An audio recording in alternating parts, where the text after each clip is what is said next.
Hey, it's Rich, the Louisiana Hobby Guy. Today we're doing an addendum video to the last roller video that I did for the LaserMATIC. And I wanted to cover a couple more things because I got a bunch of emails from people, emails and messages, and everyone's asking different questions. So I want to cover all of those things today in a little more advanced video. It's going to be two parts today. So the first thing we're going to do is the actual setup and how to position your roller accessory. Not so much the accessory, how to position the module without crashing into it. So that's one of the big problems that people have had. And number two, we're going to cover how to do a double-sided tumbler, or in this case today we're going to do a wooden dowel. And I'm doing a wooden dowel because it's small, and if you're doing something really small, you have to know how to set this up so that the laser can function properly with the roller accessory. So let's jump over to the laser and get started. And over here you'll see that the first thing that I've done, I've already set up my wood dowel in here. All I did was push it in and tighten it down. On these jaws, I reversed them so that they can grab onto it. And you'll see this part sticking out right here. So this part is going to be a problem for the laser module. The very first thing you want to do is raise this all the way up. So get this all the way into the up position like that. And now we can turn the laser on, or almost to the top. If you go all the way to the top and then come down one full turn, that will clear this back part over here. Some people have been hitting the back, and we don't want to do that. And we're going to just work in the front today. So we're working with the roller. There's no need to go all the way to the back. So now that we've got it raised up in the right position, I can turn on the laser. I'm just going to turn this like that to make sure that it clears, and we'll let it home. And there we have it. So now with the laser homed, and probably I should have showed you this first. So let me show you what I'm talking about with the laser clearance issue. So if we come over here and we lower this down, on the very side, right way back here, and the side of the module, if we bring this down to focus level, which is going to be right about there, what happens is the laser module will run into this piece right here, as you can see. So that's at perfect focus level. So what do we do to solve that? And that's just barely scraping it right there. So as you can see, that one is hitting it. So where we want it to be is right there, so that it can spin freely at focused level. So the question is, how far from here to there do we need to move? We need to find our home position first, and then we need to move out from here to the point of the laser. Has to be the start of our job. And this is only on really small pieces. You might be doing rings or something like that. So if we take a look here with the ruler, we'll see the measurement is about, it's right at about 27 millimeters or so away from the origin. But I did find a problem with the origin as well. So the origin wasn't right here where it's supposed to be. The origin was there, 4 millimeters off. So we're going to correct the origin problem, and then we're going to figure out how far over we need to be in order to clear all of these parts over here.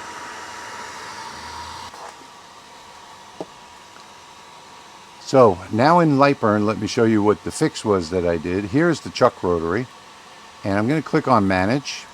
And what I've done is I've changed this to 74 on the X. That's all I did, was change it to 74, and that is the absolute origin of this laser. Now yours could be slightly different. You have to test this. Mine was right at 74. I don't know what the tolerances are from the factory. I've gone ahead and set my fire over here to 1%. And what I'm going to do now, I'm going to raise the laser back up again, because I have to home the machine now, because I've moved it by hand. So I'm going to raise this way back up again so that I know it's going to clear, okay? And that's something that you have to keep in mind. It has to be raised in order to home it. And now I'm going to come back over here to the home button right here in the middle, and I'm going to click home. Okay, so we're now homed. Now I want to move to this position, the chuck rotary. So I can either pull this down or click go. I'll pull it down, and you'll see that the laser has moved to the direct center. Now at that 74 that I've changed it to, if I hit the fire button now, I'll show you what's going to happen. And let's get a good look here. You see how that's exactly on the origin? So that is perfect at 74. And that's exactly where we need to be. So that is the origin, but we cannot focus right there. So what we're going to do is I'm going to go back to Lightburn, and I'm going to move it to a point where I believe that it can focus. And I think that we said it was something like 27 millimeters. So let's come back to Lightburn, and on the move tab again, just going to set the distance for 27, because I think that was the number that I measured. And I'm going to use the right arrow right here. So we're not going to use anything other than the left and right arrow and the home button on this menu here. If you want to move or roll the roller by hand, then you can use the up and down arrows for it to roll, because this is on the Z axis, but you would need to enable that Z axis here in the device settings. We're not going to do that today. So we're going to move this 27 now and see if that's the right spot. So we've just moved it 27 millimeters. That was the measurement that I took, or I guessed that anyway. Now I'm going to come over here and lower this all the way down like that, and you'll see that I'm hitting right there. I'm about 2 millimeters off, so I have to go 29. So 29 I think is going to be the sweet spot. All I'm going to do is come back over here, set this to 2 millimeters, and hit the right arrow key like that, and that should be it right there. Nope, it's still hitting the laser module, the screw. So we're going to go one more. Well, let's go 2 more just to be safe. I'm just going to hit the right arrow again.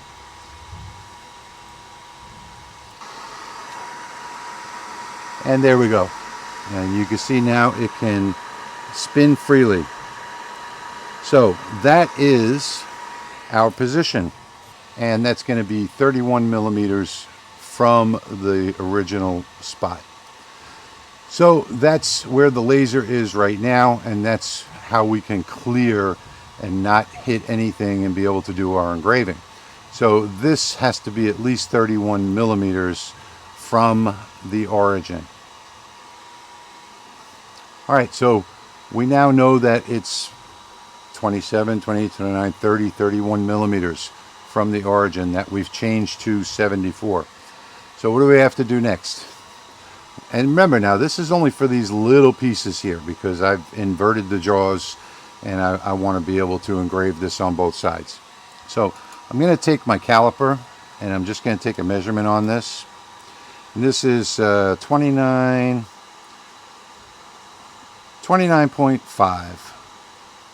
I'm going to say 29.5. Just needs to be close. So it's 100 millimeters long. 29.5 is the diameter. We're going to go back into Lightburn now. We're going to come up here to Laser Tools. Going to come over here to Rotary Setup. And in the object diameter, we're just going to put 29.5. And now this gives us the circumference, which is 92.677. What we can do is just go ahead and copy this, Control and the letter C. So now we've got that copied, and we say OK. And we're going to grab a rectangle over here on the left, draw it out, make sure it's on a toolpath, T1 or T2. We're going to come over here in the height, make sure this is unlocked, and we're going to paste this into the height, controlling the letter V to paste, and press enter. Now this is the distance all the way around that dowel, 92.677. We're going to actually make this width 100, and that is our entire dowel right there. So now in order to figure out where we need to place this little bird to get it on both sides, what we're going to do is select this tool path, and we're going to press Control and the letter D to duplicate it, and now that duplicate is selected. Now we'll come over here to the height, and we're going to just click in there and put /4 and press enter. And that is 1/4 the size of the overall. So now I'm going to press Shift and select the outer box, come up to here to the top, move this to the top just like that. So that is 1/4 of the dowel.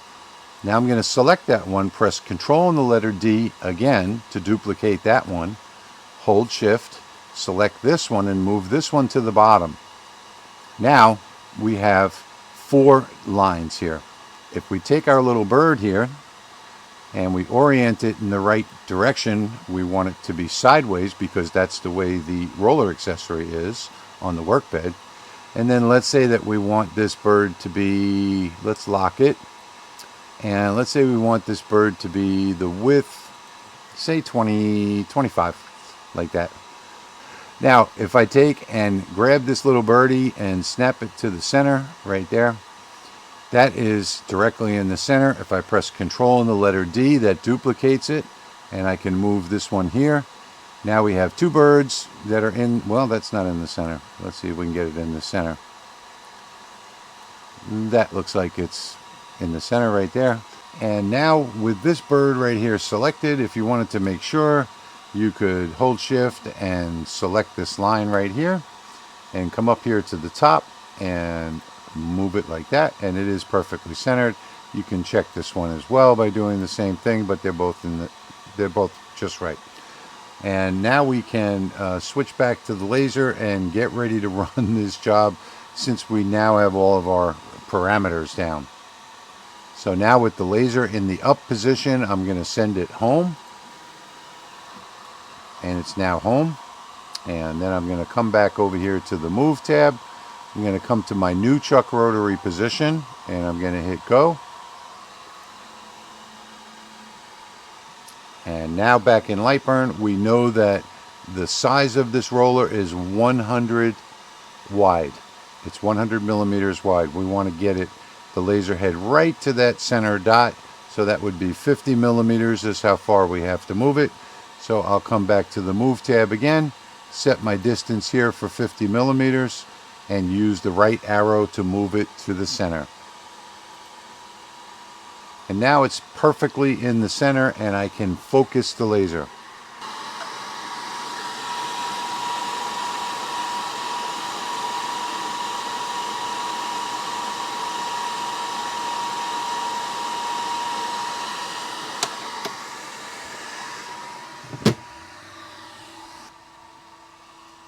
Now the only thing I have left to do is set my cuts and layers. I'm just going to change this to, I think I'm going to put this at about 15,000. And you have to be careful of this now, over scanning. So 3.75 millimeters, we're going to leave this at, we're going to go 2% like that, over scan. And that's about 5 millimeters. So that means that the laser head will travel 5 millimeters further on both directions as it scans. So there are 2 things that you can do here. You can either change the scan angle like that to 90, or you can leave it at 0, and we can come and make sure that these are in the right spot. And I think maybe I'm going to make these a little smaller. I'm going to change these to 20 millimeters for the width on both of these, just to make sure, and then we can check it by measuring. So we know that our clearance is, what did I say, 31 millimeters, I believe, is the clearance here.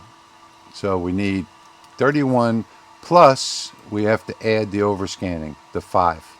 So we're just going to say 36 is how far we have to be from the origin. Let's get the ruler on the left here, and let's start at the origin, and let's come all the way to the top of the bird's head, and that is 39.51 millimeters. So we're perfect.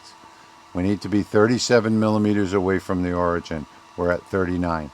So this should work perfectly, and we are ready to run this job. So let's run it and see how it comes out.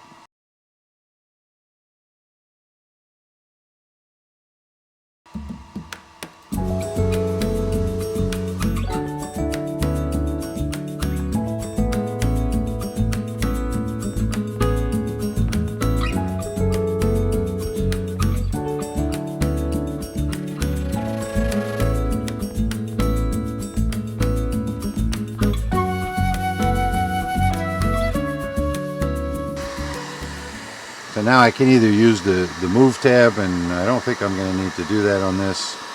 And there you can see there's one bird on one side of it, and there's the other bird on the other side. So if I were to mark this, let me show you. Let's come back over here and I'll mark these two. So this is the center of this bird is right here. And you can see there is the bird, and this is my center mark right here. And this bird over here, let's see, is right there.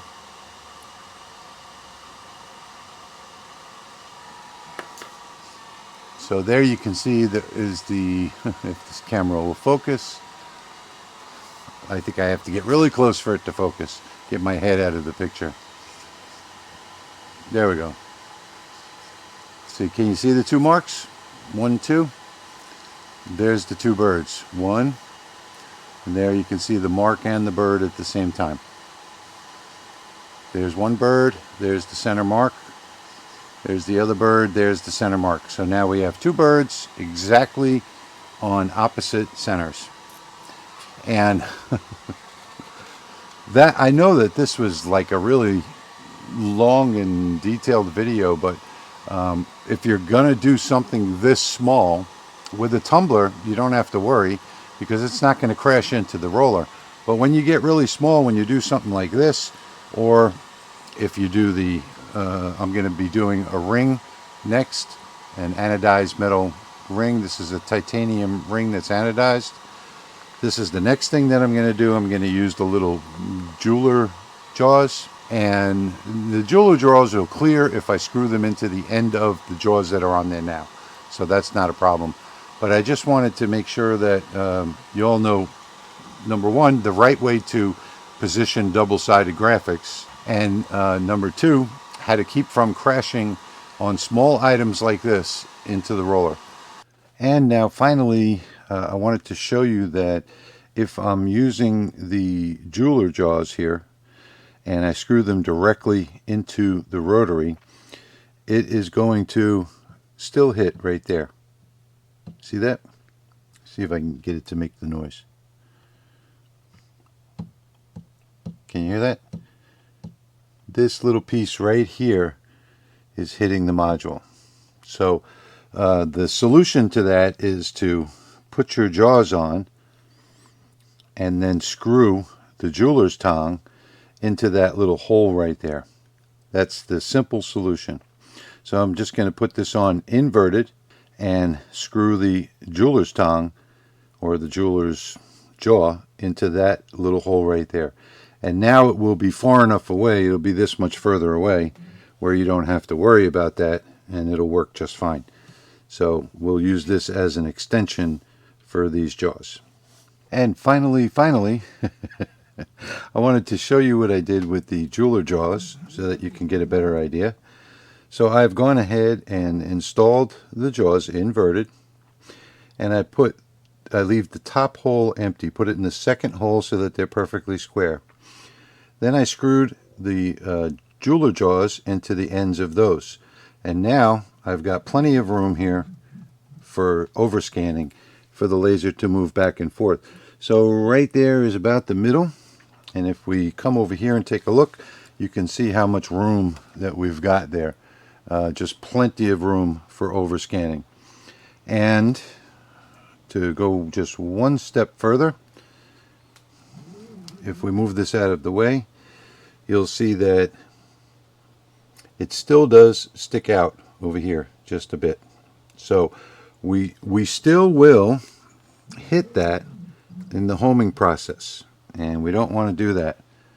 So we still have to make sure that in our homing process that we raise this up so that it won't run into the chuck roller right there.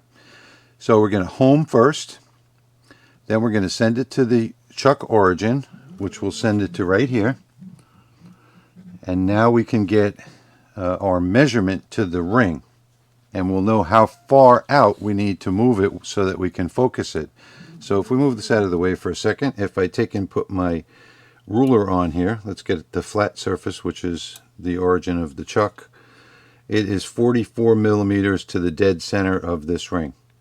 So now what I would do is send it to the chuck position, which is right there, and then send it out 44 millimeters, and we'll be dead center and ready to focus. We can bring our laser down, get it focused, and set up our job and run it. I hope this video has helped you today. I hope you enjoyed this video or learned something from it. If you're a LaserMATIC owner with the chuck roller, you need to know this. So you need to keep from crashing into that roller accessory, and you also need to change the chuck position or verify it at least. Yours might be correct at 70 millimeters. Mine was off by 4. So I wanted to verify the beginning, the position of the origin, number 1, and then number 2, for smaller items, I wanted to make sure that the laser head wouldn't crash into it, and how to figure that out. As always, thank you for watching, and I'll see you in the next one.